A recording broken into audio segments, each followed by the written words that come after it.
we talked about some pediatric differences, and we had talked about that somewhat in like in the infection unit too. But I think it's still is a good idea to go back over it and make sure that you're relating to it with the immunity concept.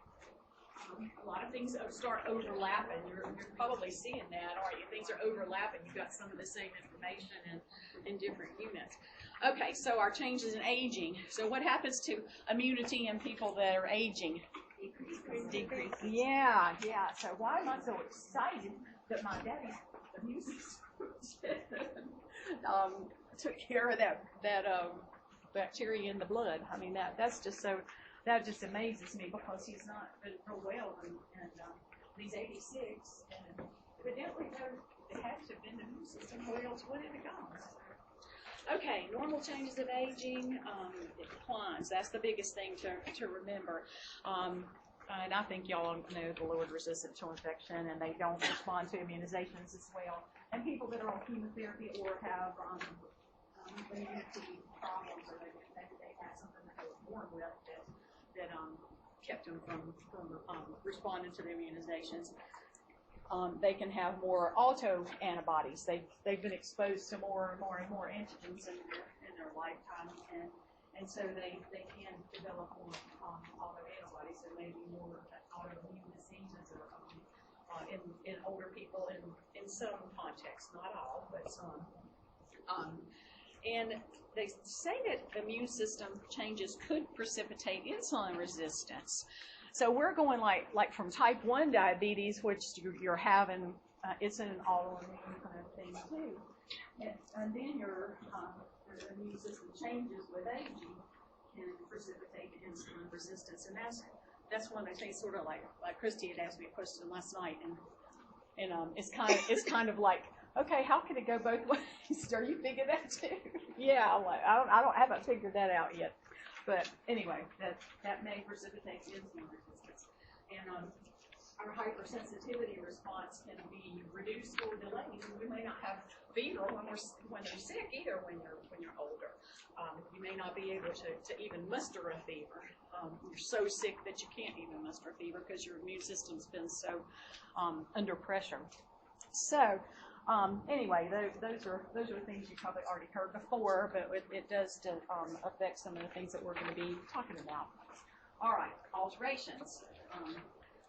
Hyperresponsiveness. This is alterations in immunity. This is that like introductory thing that I've been doing here. But some of the alterations in the immune system response period, not just older people. We're beyond that one now.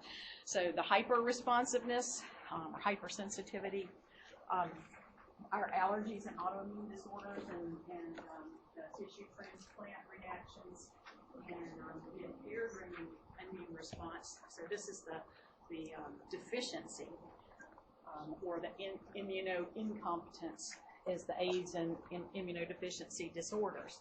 And then you can get those infections like TB, like I was mentioning yesterday. So I'll let y'all just read down, but these are just some examples of some tests and things that you would have to assess. This is very general, so we'll get to the specifics with those the exemplars.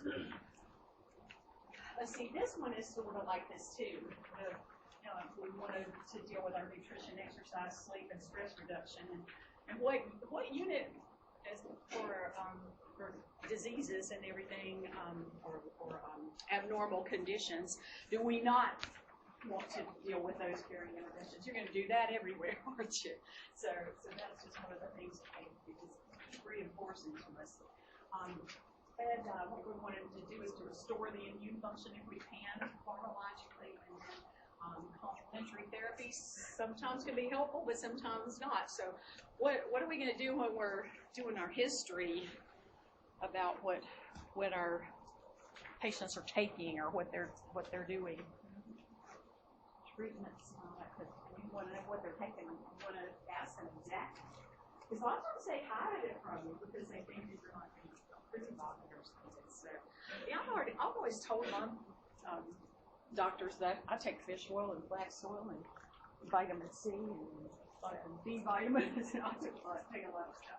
they never tell me not to do it, except when I had my onion removed and I had to have surgery and stuff. They said to get off the fish oil because it can be, it can thin your blood like anticoagulants. So anyway, I think if you're honest with your healthcare provider, you're really a whole bunch better off. Some of them might assess you, but it is up to you what you do with your body, but tell them, because then they might give you something that might interact and it could be dangerous for them. Okay, and this again on the notes page is just some things that are just generally used for people that have immune disorders, and it's very, very general. So now let's go to a specific. Ta-da, ta-da, now I've got an exemplar after all of that. So,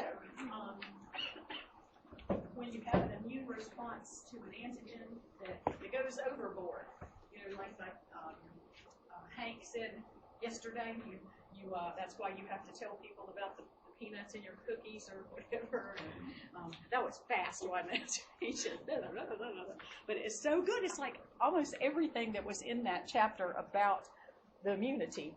If you read that chapter, it was pretty much, he touched on everything, didn't he? I was so amazed at that when I think when we got that 8th edition, maybe I had done it a little bit earlier, but anyway, it was just so much like what we read, and I know it's like plowing through when you read that chapter, but when you listen to Hank, then you can it kind of pulls it back to you. That it's like I don't know if I can remember that. But when Hank says it makes it kind of, I don't know, it clicks better in my mind, and it really helped me. I hope it's helping some of y'all too. But if you don't like it, you don't have to look at it, but it really does.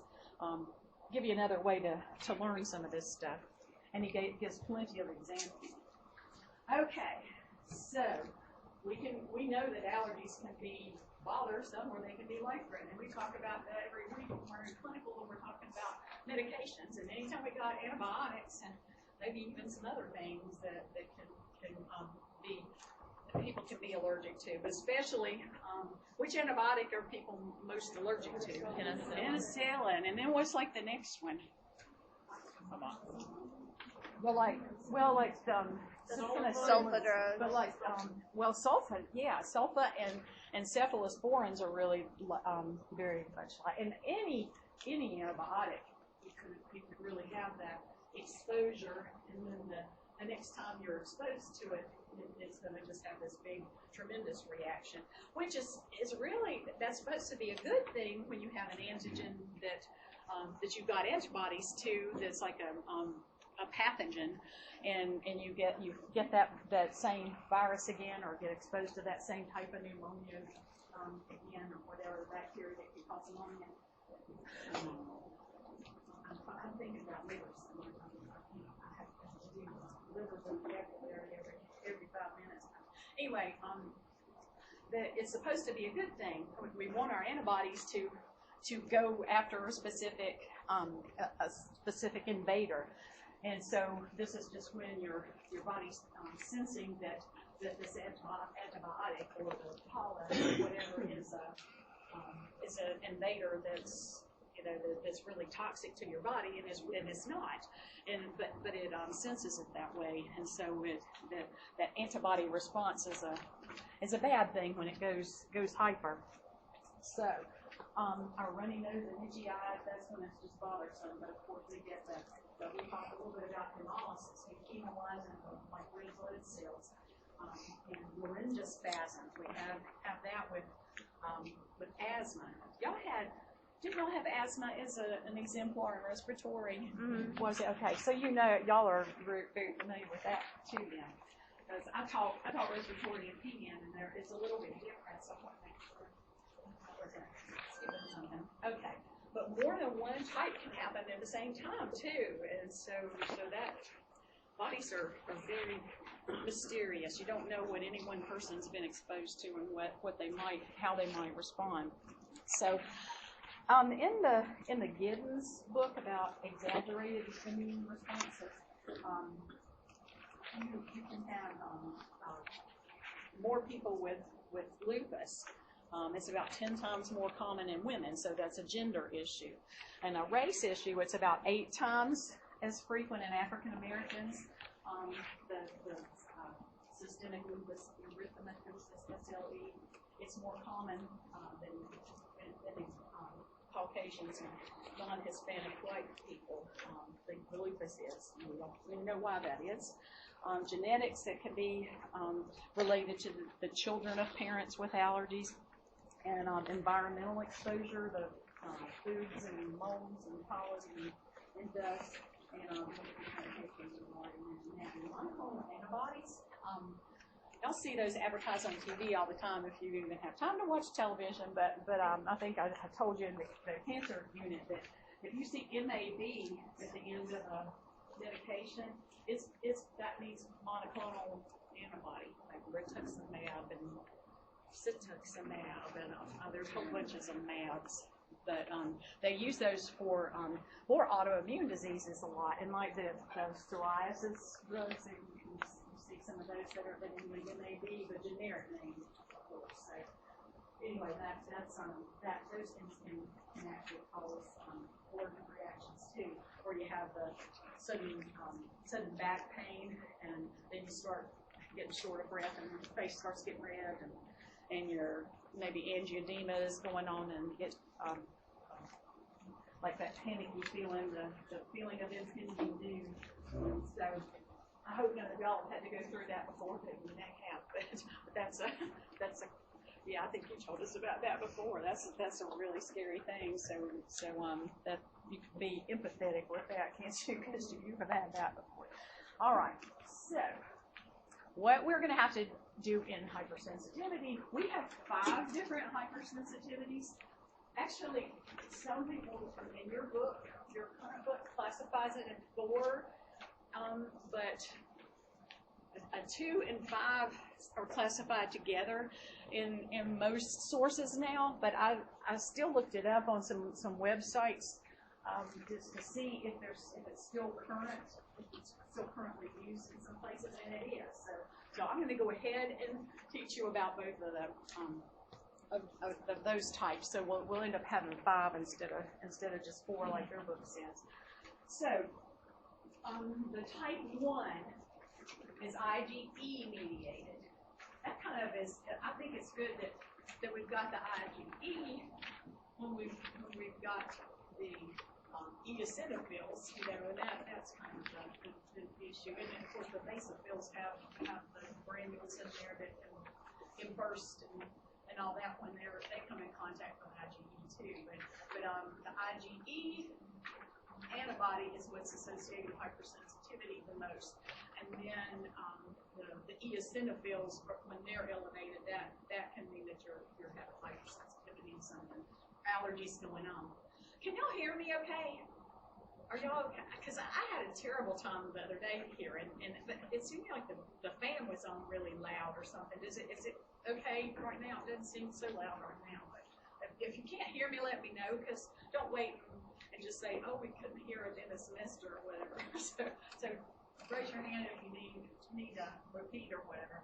Okay, so when the allergen interacts with the free IgE, which is an antibody, they can be, you can have those allergens in foods. It can be injected, it can be inhaled, absorbed, anything. You can put topical things on your skin, or it can be absorbed through the skin, like poison ivy, poison sumac, and anything like that. And you can have a systemic response, such as anaphylaxis. You'll know about that. Localized response, such as asthma and rhinitis, is more common. It is like for ragweed and pollen and such. And but asthma can kill people, can it? I mean, one of my coworkers' husbands was working in Caldwell County on something, and he had really bad asthma, and he always takes his took his machine with him, his breathing treatment machine with him to wherever he went, because he was sensitive to all kinds of things.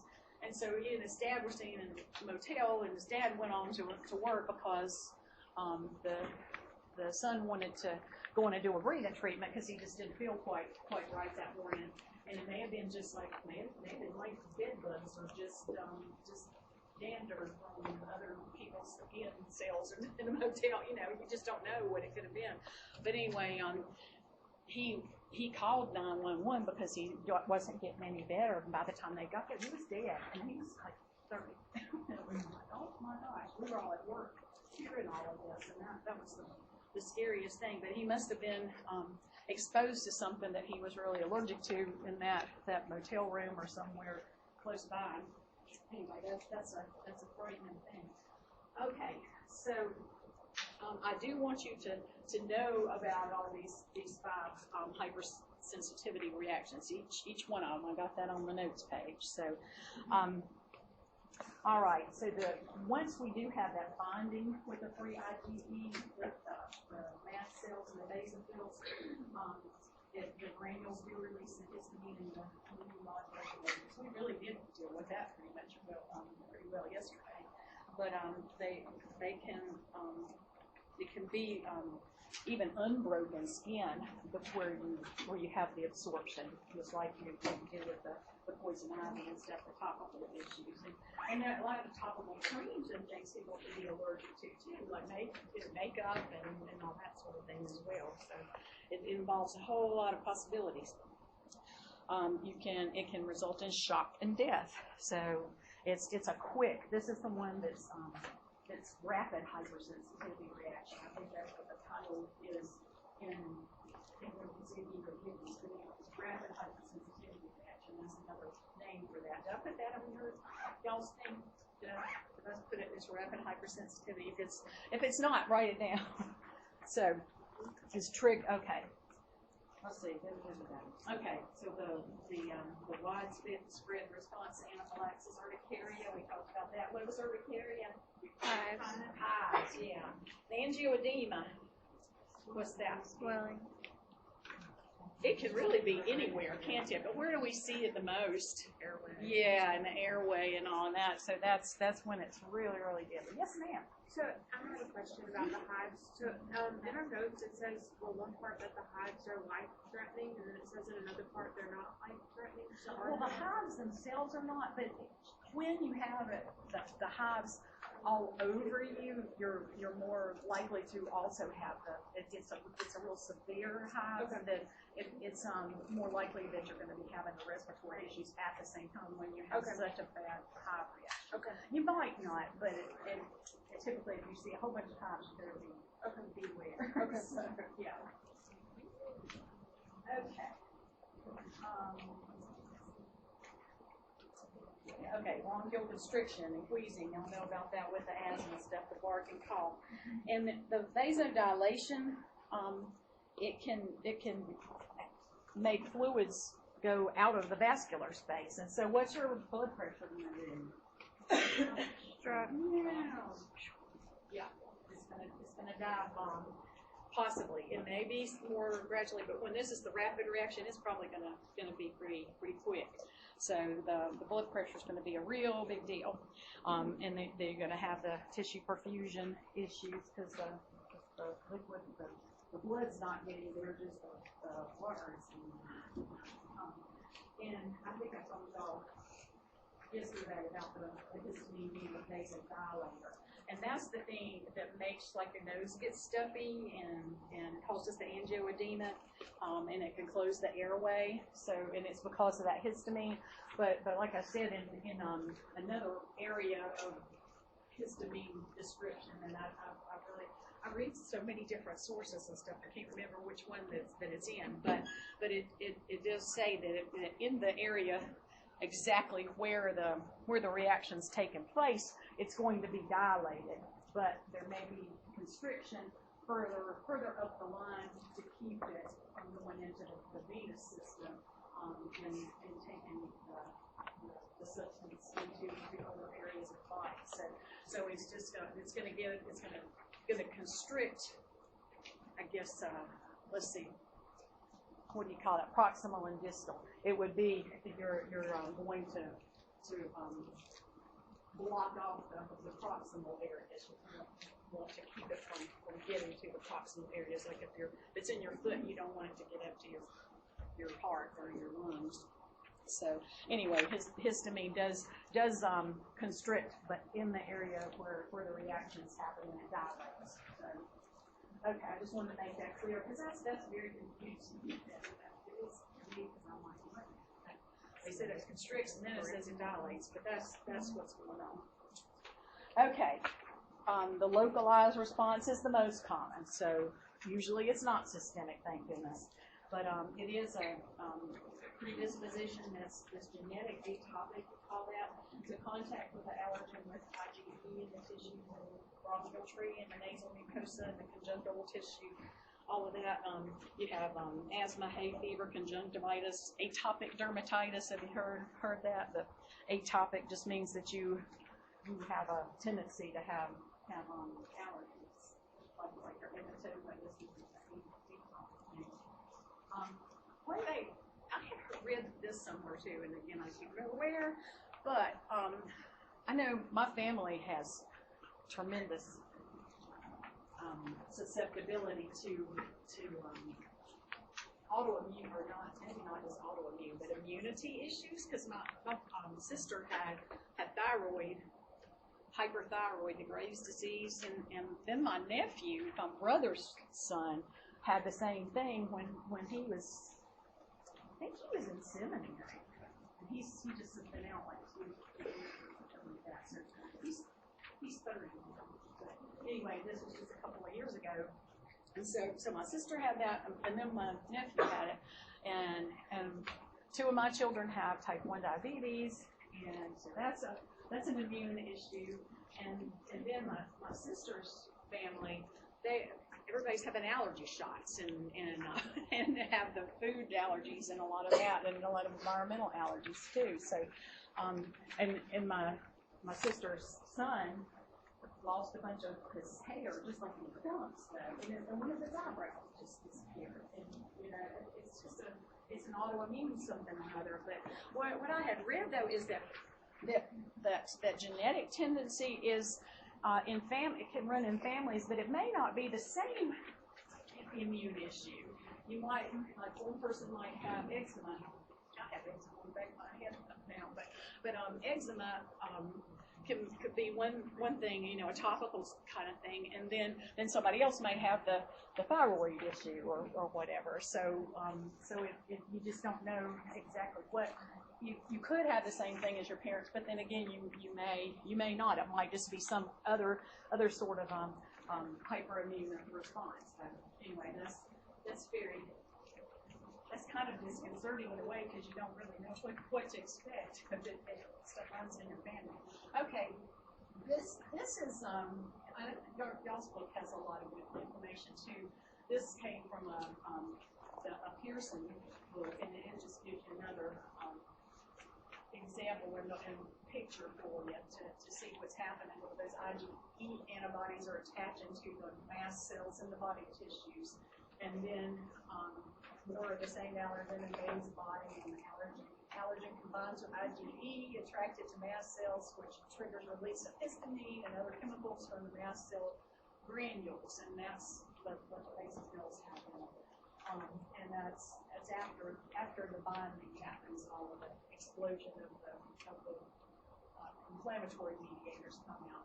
So then the histamine causes blood vessels to dilate and become leaky, which promotes edema, and that stimulates the release of large amounts of mucus and the smooth muscles to contract in the respiratory system and in the site of the allergen injury, where the allergens meeting the mast cell. And so asthma may ensue. So that's hard to read very clear. But anyway, so it does cause the dilation at the site, and that's what we're talking about. But then we've got at our constriction of our small respiratory passages, bronchioles, and we've got all that mucus going on. So mucus can be a good thing and it can be a bad thing. Hank talked about the mucus too. The gunky muck or whatever he was calling it. He had kind of colorful language, but I guess we got the message. So you can look at some of these allergens that are on the notes page amounts of pollen, birch trees, ragweed, rapeseed oil, fungal spores, nuts, especially peanuts, but you can be allergic to tree nuts too. Eggs, seafood, and these allergies can cause vomiting and diarrhea. And then penicillin and salicylates, like aspirin, are common as far as allergies. Bee venom, house dust mites, cat and dog hair and dander. In any of that, there's just lots of things, but those are real common ones. And one of the things, like talking about, I don't think it's with just seafood can cause vomiting and diarrhea on any of those foods that were mentioned. But if somebody, especially if it's a child and you're trying to figure out what's causing problems, if you're seeing that your child's eating a certain food and they feel sick or they vomit every time they eat it, then maybe it really isn't that they're trying to defy you about what you need to do about cleaning the plate or whatever. It might be that they're allergic to it. Do you have that? Did you have that? You had that symptom? So, see how you're just confusing people. Yeah, I was 6 and I developed, but then my mouth swelled up real big, and they're like, oh, they thought I was just being difficult and not wanting to eat seafood. Yeah, so it was the same experience, wasn't it? You're like, oh, yeah, I have to start feeling guilty about treating my children the way I did sometimes. After that, I got all the skin tests done, and they're like, oh, okay. So, yeah. Well, that happened with my sister, too. My dad thought that she was on drugs. Well, she was like this. And she was trying to pour water or whatever, and she ate like a horse and then when she would be just so hyper, and then she'd just crash and just go sound asleep and just kind of just die, and he couldn't wake her up very easily and all. And so he's just like, well, she's on drugs. And why wouldn't you think that? Because that's the most common, explanation. So anyway, it's just, you get punished for stuff that you shouldn't be punished for, right? Yep. But anyway, you have to consider that. Well, good. I'm so glad to have an affirmation there. We did not rehearse this ahead of time. Okay. So let's go to our pathophysiology and etiology.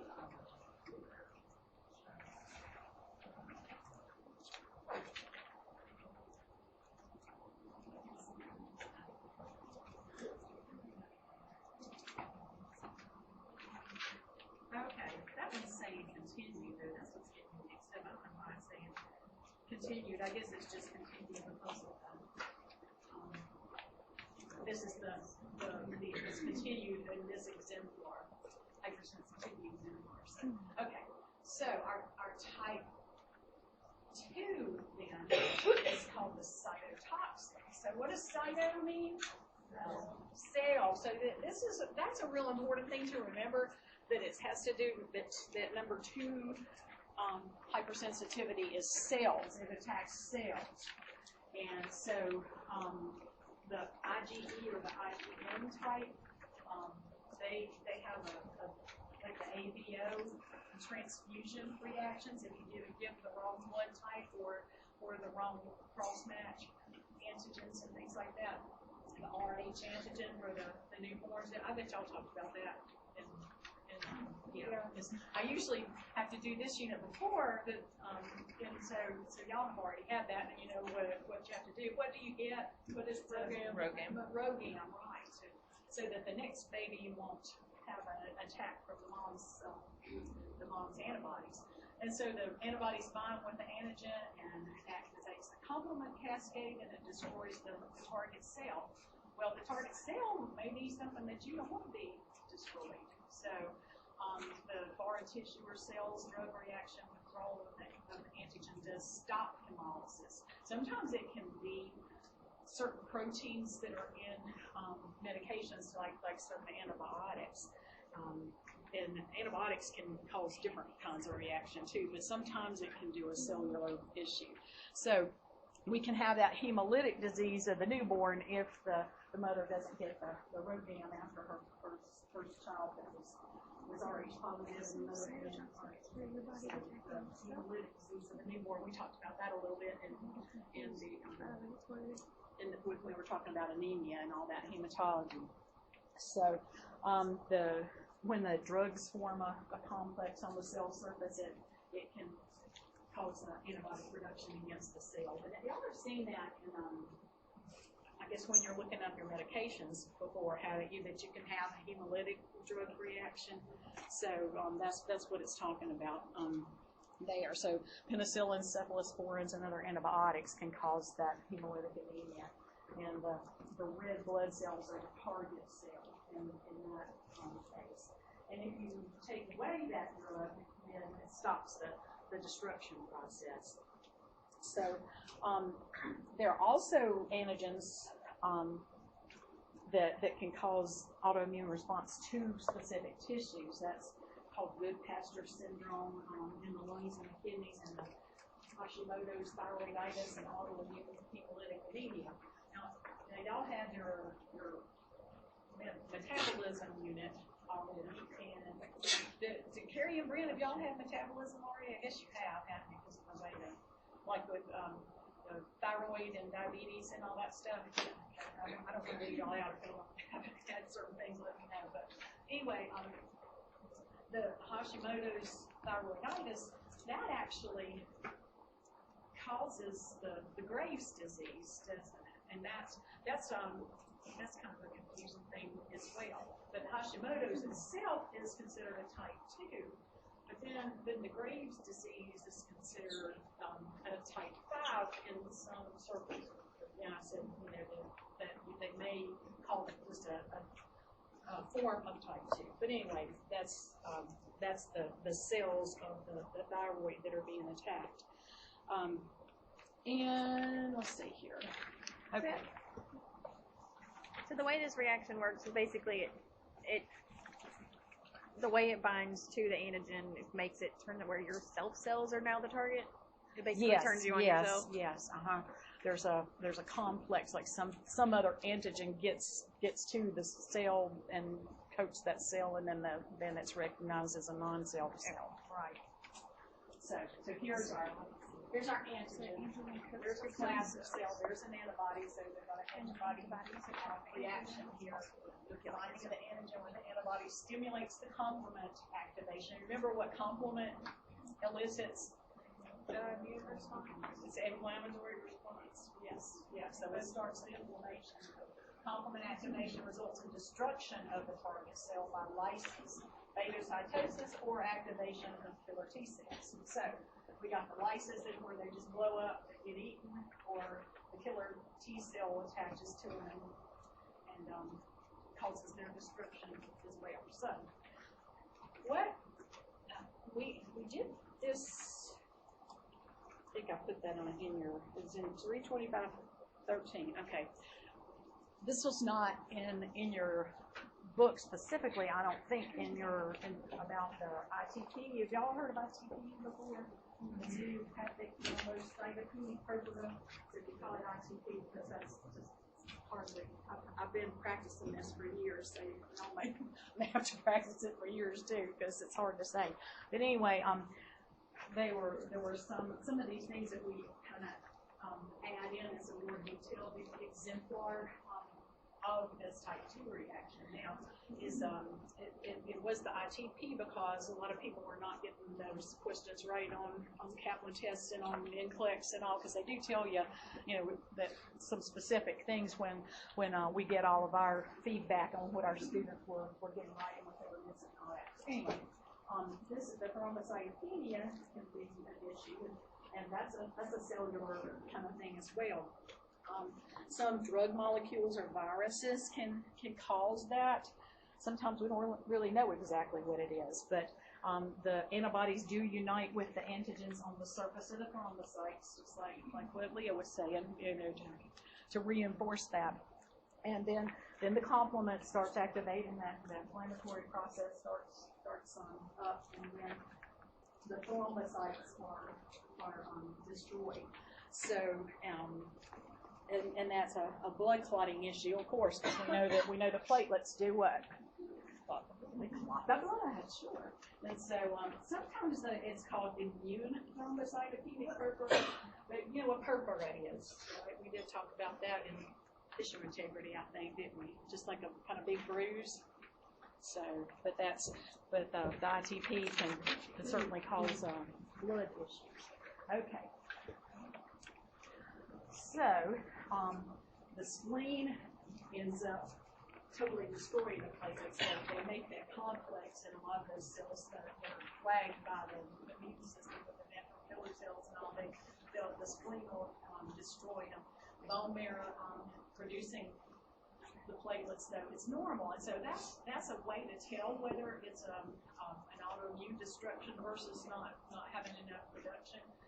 And you can do that for red blood cells too. You can see what the bone marrow is doing. The bone marrow is making either red blood cells or platelets, or monocytes.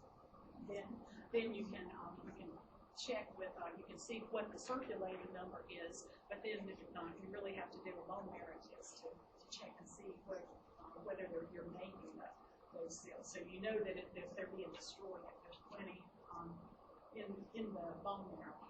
So it's the most common bleeding disorder in children, peak ages 2 to 10 years. It usually follows a viral illness, which is probably the immune trigger. Sometimes they don't really know what it was. But it can occur in adults too, and it can become chronic. I just noticed in the newspaper a few months ago a patient that we had a long time ago, and he would have ITP kind of on and off. He would have remissions from it, and we would give him immune globulin to suppress that, and then he would be okay for a while, and then he'd have a relapse of it, and then he'd have to take treatment again, and then he just was kind of on and off. Some people, it just goes continuously.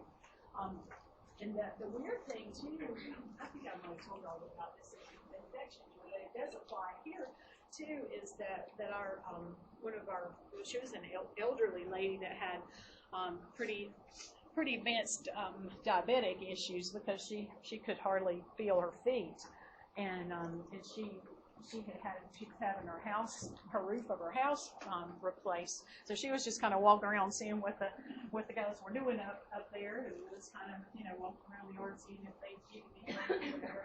And then like the next day, she saw that she had a roofing nail in her foot, and then she got this awful infection. I think I did tell you this, but it was the strangest thing that she that her platelets started coming up. Like her immune system was working on fighting that infection instead of fighting the platelets. And so as soon as her infection cleared, well, it wasn't as soon as, but soon after her infection cleared, it gradually started coming back. And so she had to be treated with autoimmune. You want to immunocompromise somebody that's got something attacking the platelets like that. So we would give her ITP, and we even gave her some kinds of chemotherapy for it because it just didn't always work.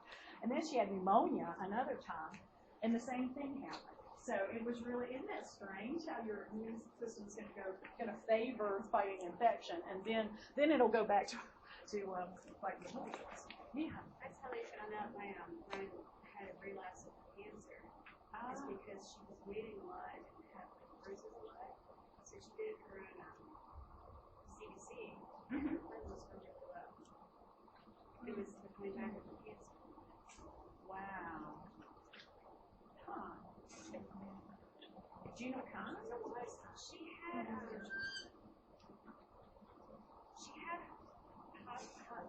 Hodgkin's before, but this time she's getting the one that older people usually get, the precursor that can go into anything, but normally goes into. Was it like myelodysplastic? Yes. Yeah, and it's considered a malignancy now. It used to be a hematology condition, but now they're calling it like MDS, and then you can any of your. And it usually goes into what you had before.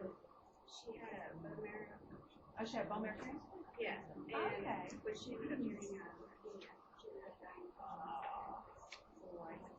And that she ended up having a secondary or tertiary or whatever you want to call it cancer, because leukemia is what usually is the second cancer that comes from the treatment of the first or second cancer. Boy, that was a complicated thing. Okay, so we got the multiple bruises. Saying the TPI, the purple, all kinds of bruises. bleeding from the gums or the nose, blood in the urine in the stool, and so you can kind of predict if you haven't had a blood, if you're susceptible to the ITP like that man was, you know, he would know that he was having a nosebleeds and such, and didn't get his platelets treated. But about half of the children that have this have complete remission.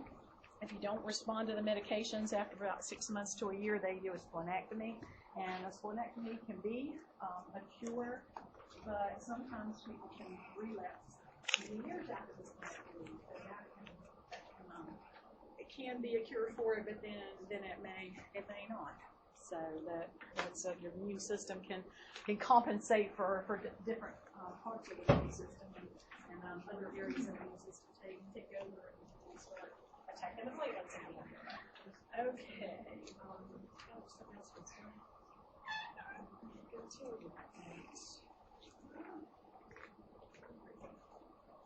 Oh, I'll tell you when I'm on this other one here. So it might spontaneously resolve. So hopefully it would, especially it does in children. If there's a hemorrhage due to the decreased platelets, or the patient has to have surgery, they may have to use platelet transfusions temporarily. Tiffany's not here, is she? Let's go talk to her, because her patient had to have emergency surgery because he had a perforation in his bowel and he was in for a hip replacement. I think we already talked about him, but he had been on warfarin. They were getting him built up on warfarin and taking the Lovenox until the warfarin level was where they wanted it. So he was getting pretty anticoagulated, but then he's got to have emergency surgery, and the doctor actually gave him some sort of, I don't know what it was, but some kind of new drug that would help to prevent clotting, to make it clot better.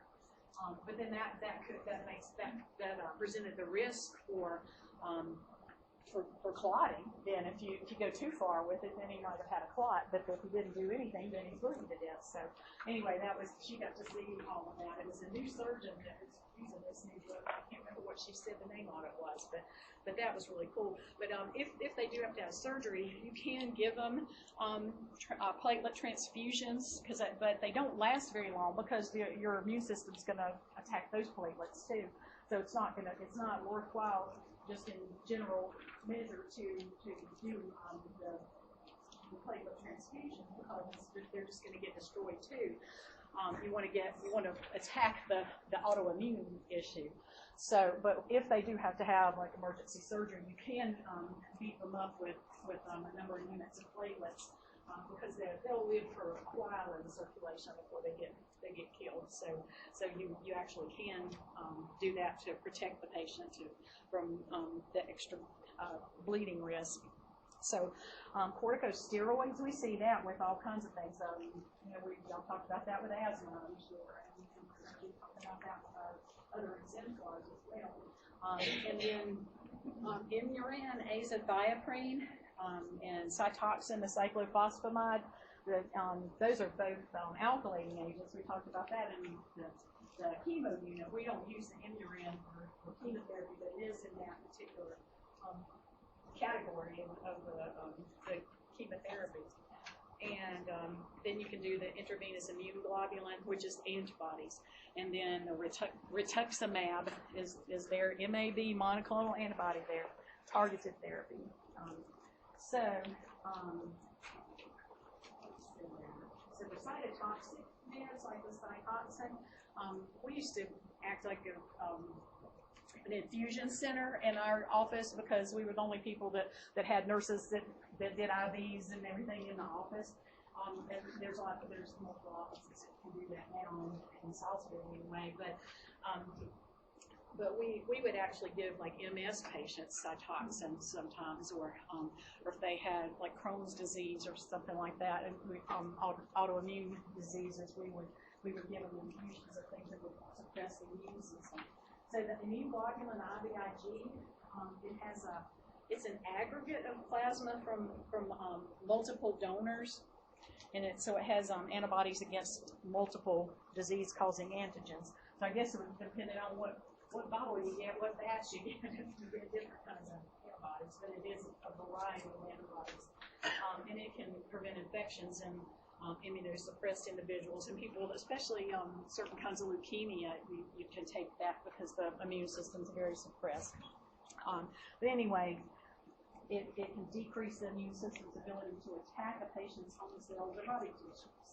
And they don't really understand it, but the patients can have hypersensitivity reactions to the IVIG, especially if you do it too rapidly. In fact, we had some patients that needed that kind of medication, and only one brand would not cause a reaction, and so you'd have to have all these different brands for different patients sometimes, because one brand had some kind of a additive to it that didn't do too well for that particular patient. It's really, really expensive. A couple of years ago, we had a student that she had ITP, and her kids had it too. So that was definitely one of those ectopic things, and it was definitely hereditary. But she brought her bottle. I mean, she would buy it and take it to the infusion center, and I guess that's the way her pharmacy benefit worked. But it was like, what did I say? I think I've got it on here. It's like $4,000. I said say $8,000. $4,000. That's probably more than that now. but and so she was wanting me to just pass it around with show and tell. I'm like, I am not touching that. I am not touching that $4,000 bottle that she told me on which it was. You can just stand up there and show it to the class. But yeah, and that it does look like just like serum. It really does look. I mean, it is plasma. It's like a plasma kind of thing. So anyway. So we also can do the rituximab. It's a targeted therapy that you can use after splenectomy or even before for the refractory ITP. And it works on specific cells that cause the antibody against the platelets to die or to suppress them anyway. And it doesn't affect the marrow function, but it can cause allergic reactions, especially with the first dose, and it costs about $4,000 a dose. That one is rituximab, though, but the immune globulin was very expensive too. I don't think I actually put that price, did I? The rituximab was very expensive too, and they use that for certain leukemias. Probably some other things now too. They've been doing lots of experiments with it. But anyway, that's a real interesting thing. I thought that I had this in my PowerPoint, and maybe that's just another thing that I read recently, because I was telling Christy about that about the allergy shots and stuff, that they do think, or like with the allergy shots, that the IgG starts reacting somewhat, but it reacts differently as an antibody. And that it is the main antibody that's in that the IVIG, that's intravenous immunoglobulin. It's not just one antibody; it's a whole bunch of different ones. But IgG is going to be the major one, right? Now that's what's the major in our system. And so the IgG may be doing the distracting and keeping those other immune cells, sort of like what we were saying in the allergy shots. I don't know that, but it made, when you asked me that and I started thinking about it and all that, and I was like, wait a minute, maybe that really is what's going on in the immune globulin too. That it's just sort of pulling it to the IgG, and the IgG doesn't have that blast of basophils and inflammation and all that. The IgE does. So I don't know. This is also complicated. But anyway. We don't have to figure it out, but sometimes you do. We're not experts on this, but we can surmise anyway from what we do know. All right, we got another one now. You know what? Let's wait. Let's get a break here. Let's do a 2-minute break. So, yeah, this is heavy stuff, isn't it? Yes.